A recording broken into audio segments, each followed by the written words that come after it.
Bonsoir, comment vous allez? Bonsoir, ça va? Dieu merci. Oh, d'abord, c'est quoi votre nom? Oh, Dylan. Dylan. Dylan, voilà. La question que nous, on veut vous poser aujourd'hui, c'est de savoir, est-ce que vous avez déjà été confronté à un moment de votre vie à vous battre pour une situation, ou bien pour une cause qui était juste?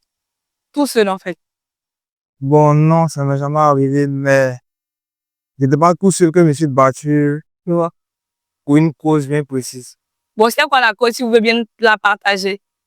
Bon, c'était un groupe d'amis, hein. D'accord? Ils prenaient des stupéfiants. Donc, moi, deux, trois de mes amis, hein, nous n'avons pas voulu qu'ils intègrent dans ce groupe, hein. Donc, nous sommes juste écartés de. Nous leur avons dit que ça veut nuire à leur santé et c'est pas bon. En tout cas, ils ont qu'à se retirer de cette groupe-là. Donc, nous sommes juste retirés. Vous êtes oui.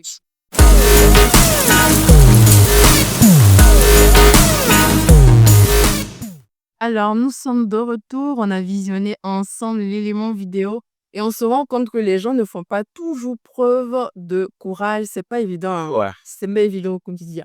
Alors, pour vous qui nous suivez, nos internautes, n'hésitez pas à nous laisser vos expériences en commentaire, liker, partager à toute votre communauté pour que d'autres personnes puissent nous suivre. Et pour ces personnes-là qui se demandent comment faire, je vous ramène au conseil de Corneille. Il nous a dit, et c'est vraiment très, très, très important, il faut voir sur le long terme. Est-ce que l'acte que vous allez poser aujourd'hui mérite les répercussions du futur? Et comme je le disais tantôt, j'avais une petite question pour toi. Oh oui.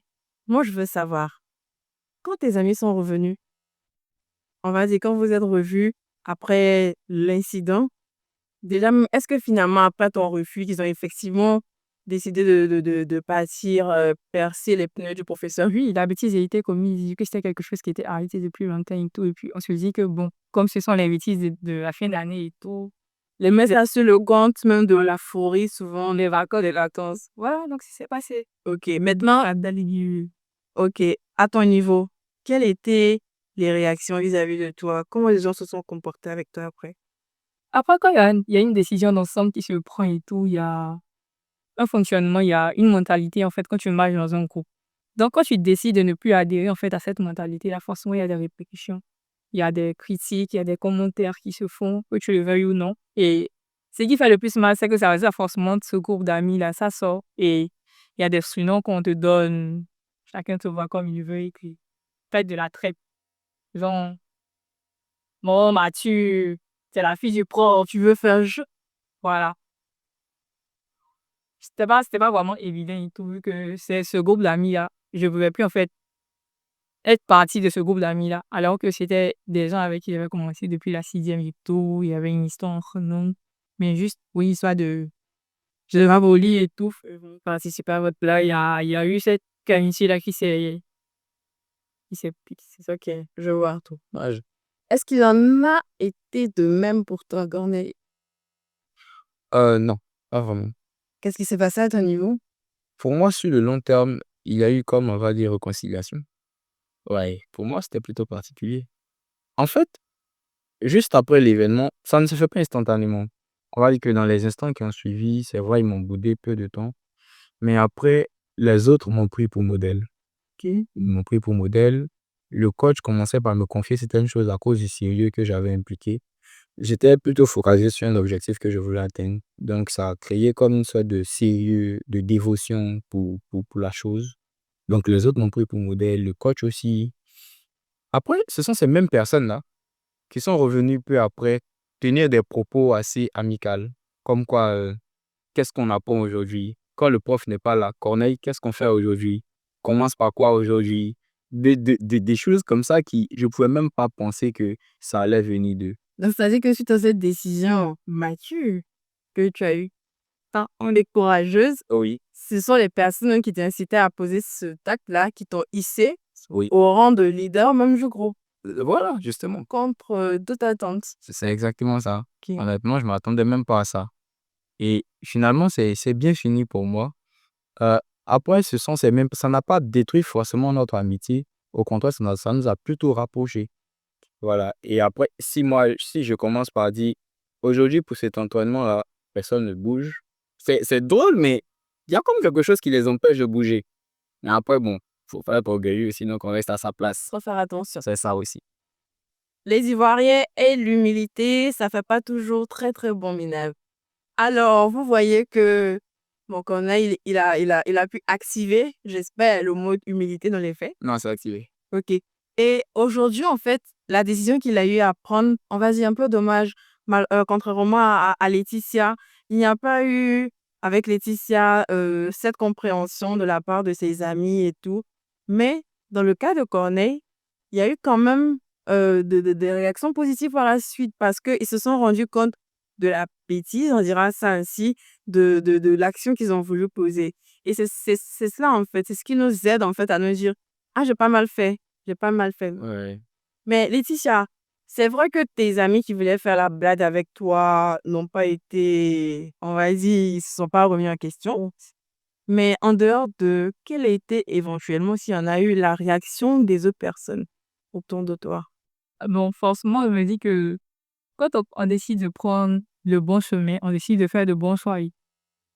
Même si c'est pas de façon directe et tout, il y a toujours des personnes qui sont impactées par nos décisions, qui sont impactées par nos choix. Et il en a été de même parce que juste après ça, il y a une amie qui m'a écrit en privé, que voilà. C'était pas vraiment une amie, c'était juste une connaissance avec qui on marchait de l'école, voilà, ok. On avait peut-être l'habitude de se saluer et tout, mais qui a eu écho en fait de la situation.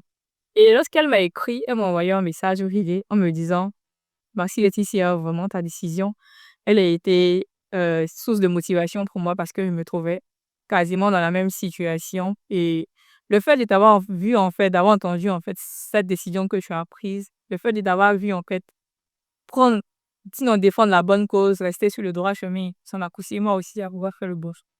Ah, mais c'est bien, en fait, parce que quelque part, Madame Parfaite, celle qui était étiquetée comme Madame Parfaite, a pu parfaitement impacter quelqu'un, au moins une personne.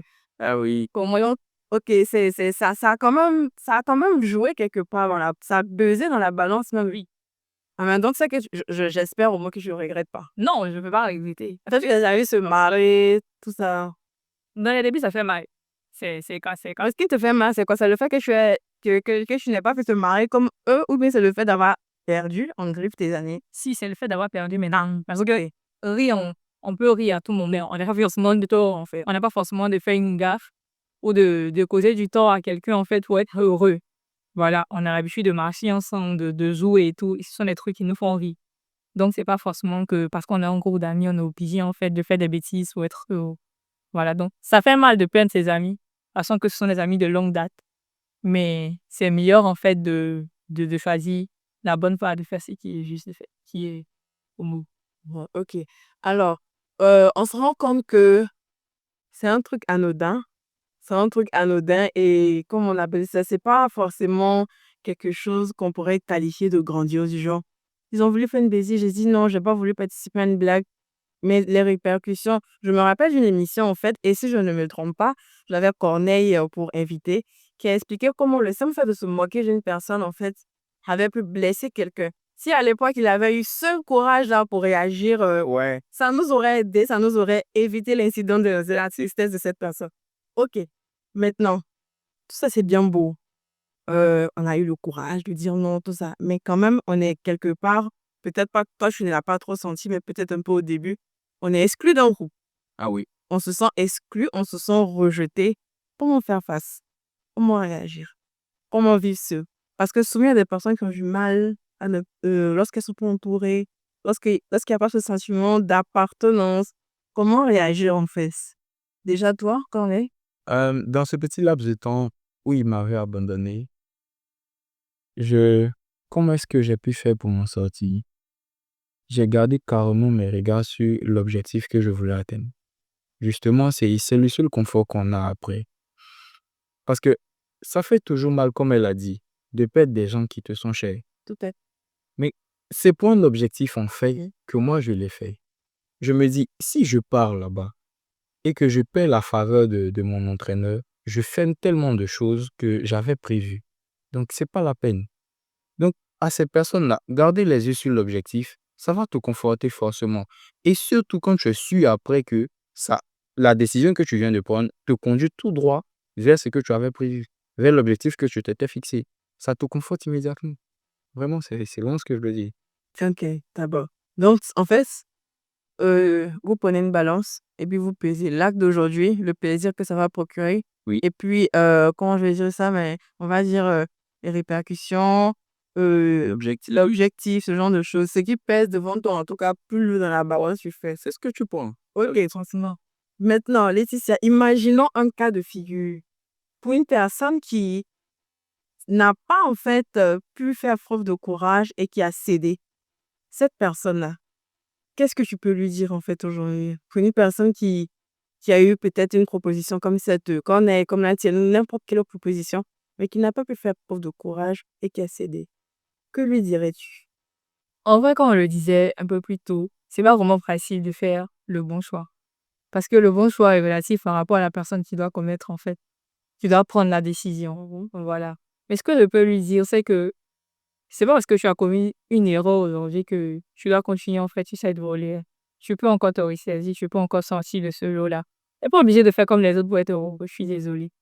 C'est vrai que ce sont nos amis, c'est vrai que ce sont nos parents et tout. Mais comme Corneille pouvait le dire, demain, c'est pas forcément avec eux qu'on va continuer de vivre. La vie a un tournée. Peut-être amis aujourd'hui, mais pas forcément demain. Surtout que les amitiés se renouvellent. Voilà.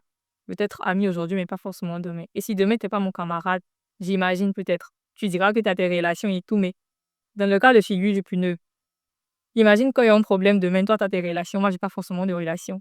Et quand je me trouve face à une situation de tête, c'est mon image qui va avec, c'est ma personne qui va avec. Ceux qui assument les éventuelles sanctions. Voilà, la décision, sinon, les répercussions, en fait, sont seulement sur ta personne et tout. Donc, mieux vaut protéger ton image, mieux vaut protéger ton avenir que de jouer, en fait, un jeu de folie pour l'instant prévu. Ok, donc je retiens en fait de ce que tu as eu à dire que même si éventuellement on s'est déjà retrouvé dans un engrenage par suivisme, à un moment donné, il faut pouvoir quand même appeler encore le courage. Même si on est déjà tombé, il faut se relever. Ok, très bien. Bon, Corneille le sait, il va te l'annoncer, la petite coutume de l'émission. C'est-à-dire aujourd'hui, je me fatigue pas trop parce que j'ai un invité qui est en même temps un habitué. Donc, il va lui annoncer notre petite habitude. Donc, vas-y, on t'écoute toutes les deux. Je pense que c'est l'heure du défi chez nous. Exactement. Donc, je ne sais pas si tu en as déjà entendu parler, mais quand c'est l'heure du défi, chaque invité regarde sa caméra et il va s'adresser aux auditeurs, aux internautes, à toutes les personnes qui nous suivent et leur lancer un défi. Cette semaine, personne peut être confrontée à la même situation. Tu as effectivement donné des conseils, mais un petit défi pratique et puis on y va. Donc, je t'écoute, Laetitia. D'accord. Donc, le défi que je peux nous lancer aujourd'hui, sinon que je peux lancer à tous nos internautes et tout, c'est d'apprendre à pouvoir dire non dans de petites situations. Voilà. Parce que faire le mal, ça ne commence pas forcément un coup gros. Ça commence à accepter le mal petit à petit dans son cœur. Ça commence à dire oui à de petits bobos. Et c'est ce qui, en fait, nous empêche de pouvoir dire non lorsque la situation est grande. Donc, d'apprendre à pouvoir petit à petit dire non face à certaines situations. Et on aura forcément le courage quand on sera plus grand. Sinon, quand la situation sera plus grande, de pouvoir résister. C'était mon conseil pour aujourd'hui. Merci. C'était mon défi. Laetitia dit, pour votre défi de la semaine, apprenez à dire non pour éviter ce qu'on appelle l'effet boule de neige. L'effet boule de neige, c'est simplement la petite neige qui commence avant de devenir une sorte d'avalanche. Alors, ce sera au tour de Corneille. Tu vas regarder ta caméra. Ah, me concernant, si je dois laisser un défi, s'il vous plaît, dans cette période ou dans cette saison, quand de telles propositions arrivent, prenez la peine de ne pas regarder juste à l'instant présent. Il faut regarder un peu plus loin. C'est la première des choses. Mais le deuxième défi, essayez, entraînez-vous à ne pas perdre de vue vos objectifs avant d'accepter une quelconque proposition. Je pense que c'est suffisant. Merci. Corneille a parlé, gardez l'objectif en tête, gardez de vue l'objectif.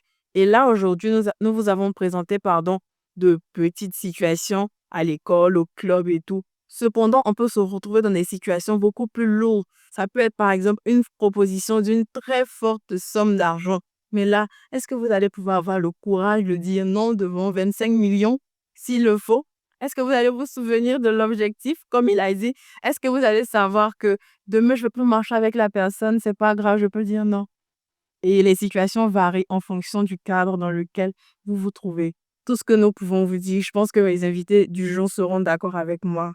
Gardez en tête les précieux conseils. Ne vous dites pas que ce sont juste des conseils qui sont donnés par rapport aux petites situations qu'ils ont eu à rencontrer dans leur club ou à l'école. Ce sont les mêmes conseils que vous devez adapter à votre réalité, à votre situation. Faites preuve de courage pour pouvoir dire non. Restez fidèle à vos valeurs, fidèlement ancrés aux valeurs intrinsèques que vous avez eues toujours. Et je vous dis merci, merci, merci de toujours nous suivre, de toujours rester fidèle, de toujours continuer de liker, de partager, de commenter. Et on se dit à très, très, très, très bientôt dans un nouvel épisode de quoi? Sauvons la nouvelle génération. À bientôt.